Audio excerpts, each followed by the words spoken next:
The question of whether faith can be considered a valid source of knowledge lies at the crossroads of philosophy, theology, and human self-understanding. To know is, in the classical sense, to possess justified true belief, to stand upon rational foundations, to discern causes, to verify. Faith, by contrast, often begins where verification ends. It represents an inward trust, a certainty that does not depend on evidence, but on conviction. The contrast between faith and reason thus marks one of philosophy's oldest and most enduring divisions.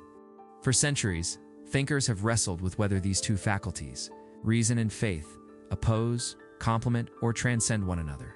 From Plato's ascent toward the divine good to Plantinga's defense of properly basic belief. The history of philosophy may be read as the story of the struggle between the seen and the unseen, the demonstrable and the believed, the measurable and the meaningful. To assess whether faith can yield knowledge, one must first delineate what each term signifies. Knowledge, in epistemological tradition, entails truth, belief, and justification.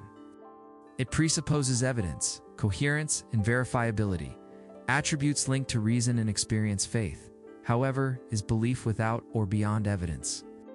It is the ascent of the will and intellect to that which surpasses proof, often grounded in revelation, intuition, or trust in divine authority. Faith and reason have long been cast in dialogue.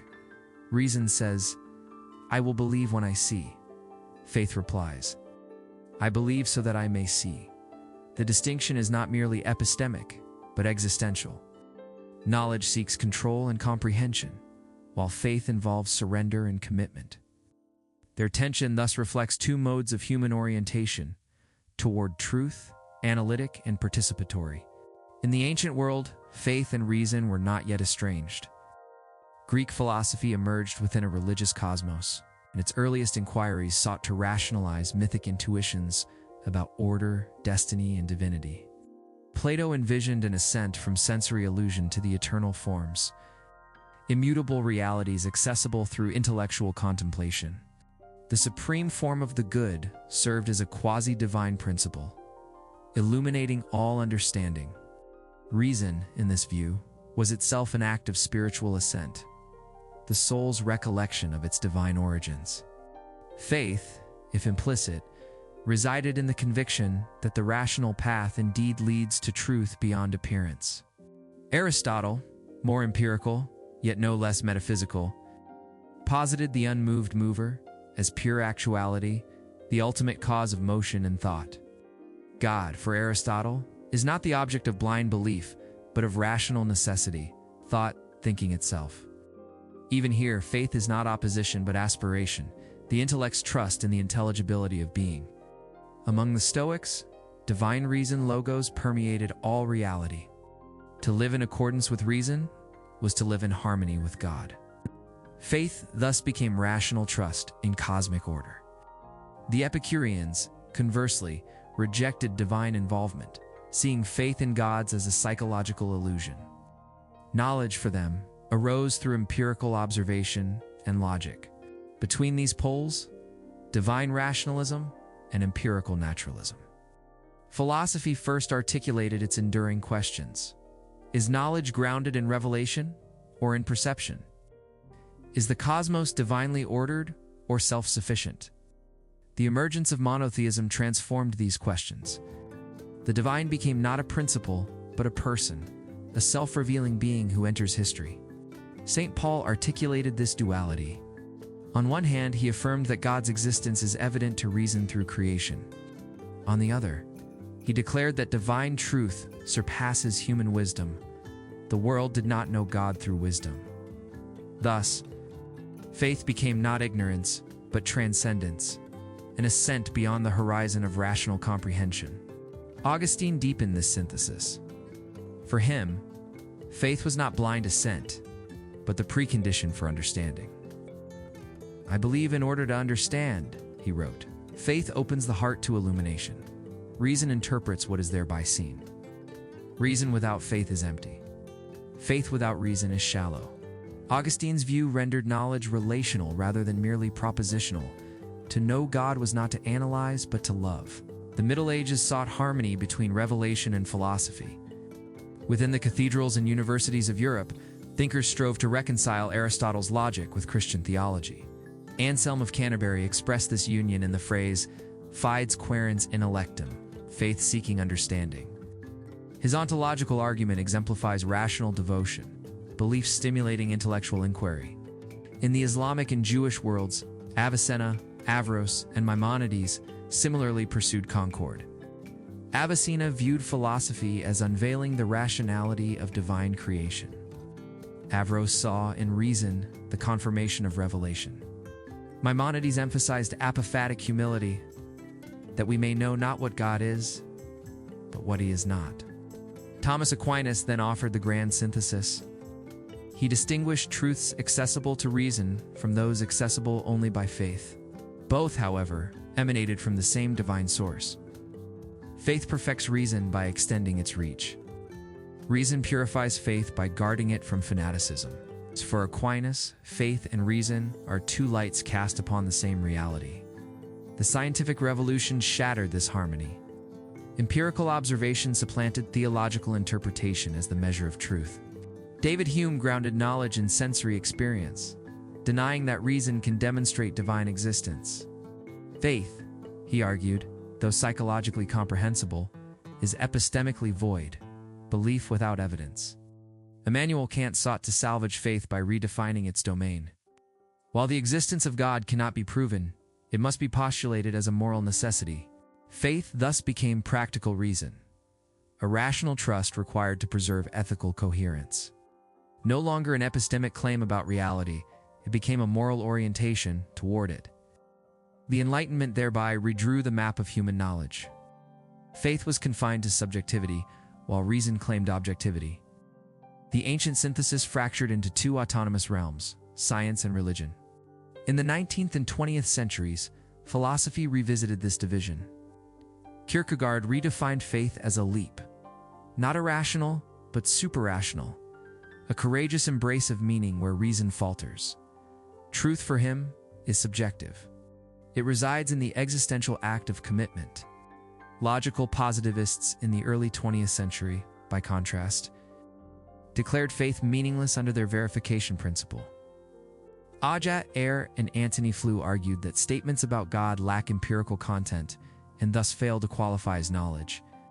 Responses soon followed. R.M. Hare and Basil Mitchell defended faith as an interpretive blick, a fundamental worldview that structures experience.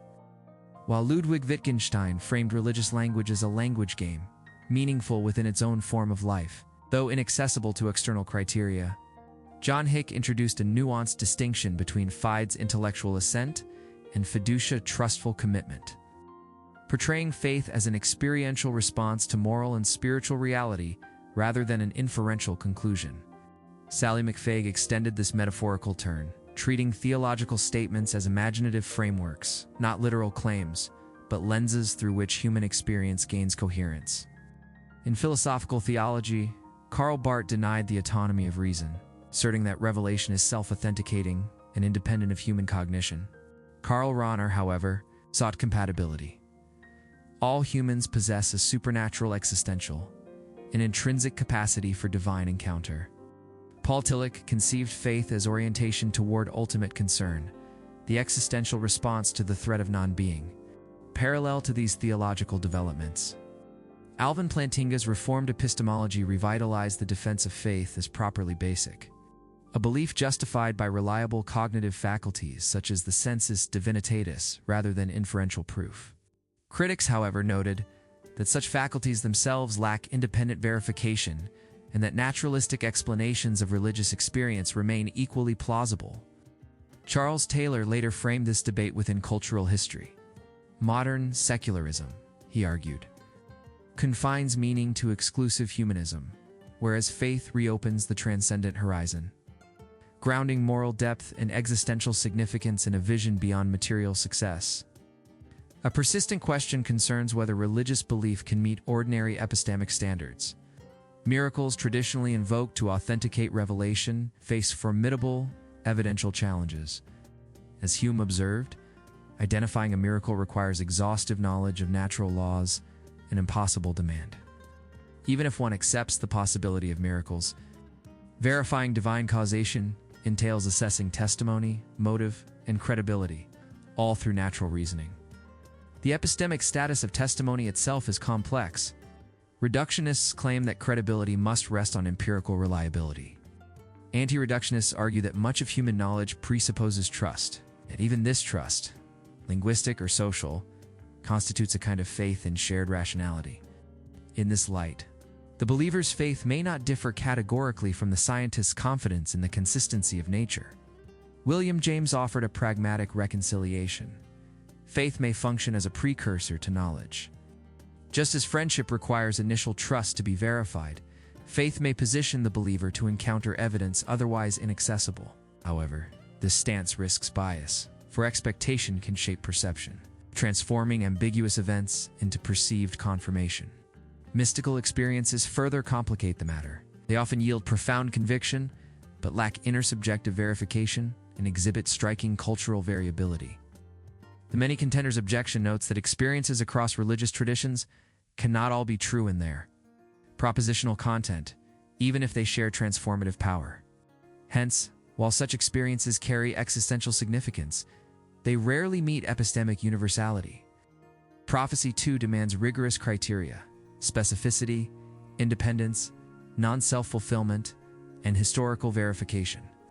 Few claims survive such scrutiny, suggesting that faith cannot derive epistemic legitimacy solely from predictive fulfillment. Contemporary thought increasingly acknowledges that all human knowing rests upon certain acts of trust. The scientist trusts memory, logic, and the stability of nature. The believer trusts revelation, tradition, or experience. Both forms of trust exceed absolute proof.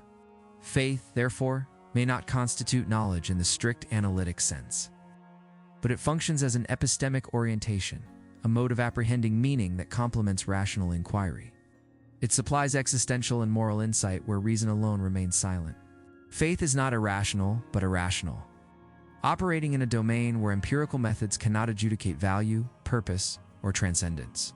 Human understanding may require two eyes. With one reason, we discern the measurable and the causal. With the other, faith, we perceive the meaningful and the moral. Close either, and we only see half the truth. The long arc of Western philosophy suggests that faith and reason, far from being enemies, are partners in an asymmetrical dialogue. Reason grounds us in the world's structure. Faith opens us to its depth. To call faith a source of knowledge may misstate its function. It is not knowledge of the world in the empirical sense, but knowledge within the world. It's an interpretive and existential awareness that transforms being itself into understanding. Thus, the enduring answer to the question, can faith be considered a valid source of knowledge, depends on how one defines knowledge. If knowledge is confined to empirical verification, faith stands outside its borders. But if knowledge is conceived more broadly, as the apprehension of reality in its moral, existential, and spiritual dimensions, then faith does not oppose knowledge, it completes it. Faith and reason seen together constitute not rival claims, but complementary illuminations. Two lights by which humanity perceives both the structure and the mystery of truth. What about you? Do you believe faith reveals truth or only feeling? Share your thoughts in the comments. Your perspective might illuminate the next great question.